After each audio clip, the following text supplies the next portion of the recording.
The woman accidentally gained the superpower of vomiting money. Whenever she felt pain, she would vomit a large number of coins, and the more she was tortured, the more money she would vomit. After her aunt discovered the secret, she lied that she needed help to repay a debt and asked the woman for help. The woman kindly agreed, telling her aunt to punch her in the stomach. The next second she really vomited a few coins. The aunt was overjoyed. She told the villagers that the woman could vomit money. Soon the whole village came to force the woman to keep vomiting money. After being forced to agree, the woman vomited a small amount of gold coins, but the villagers thought the money was too little, so they kept punching the woman's stomach. The next second the woman vomited many gold coins. The avaricious villagers were still not satisfied, so they locked the woman in a cellar and treated her like a money tree. In the end the woman was tortured to death. When she opened her eyes again, she had been reborn on the day she graduated and returned to the village to work as the village doctor. On that same day a money tree fell into the old well. For the safety of the villagers she personally tested the well water, and unexpectedly gained the ability to vomit money after feeling pain. Reborn, she vowed never to let the tragedy happen again. At that moment her aunt ran over to tell her that the century-old village well suddenly had golden light in its water,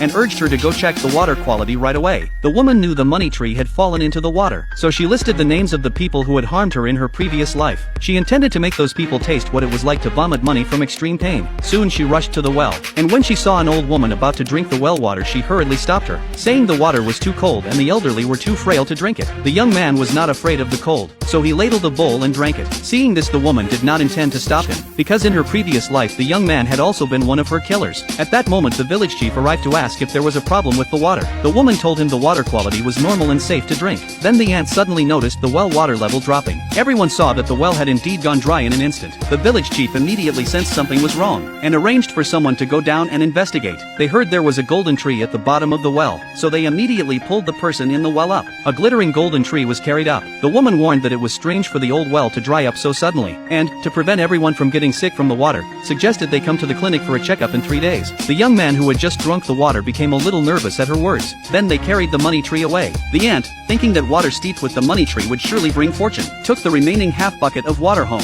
At that moment the woman wore a smug look, waiting for them to reap the consequences of their actions. 3 days later the villagers came to the clinic for their promised checkup. When the woman saw the young man's expression, she realized he already knew about his ability to vomit money when in pain, and she proposed checking him first. The young man objected, but everyone kept persuading him, so he reluctantly agreed. At that point the woman brought out the stool she had previously covered with nails and set it down for him to sit on. Without even looking he sat down. The next second he shot up in pain, but he didn't dare open his mouth, fearing that he would vomit money and be discovered, so he could only swallow the coins into his stomach. The woman deliberately asked the young man if he had swallowed something. He waved his hand to deny it. The woman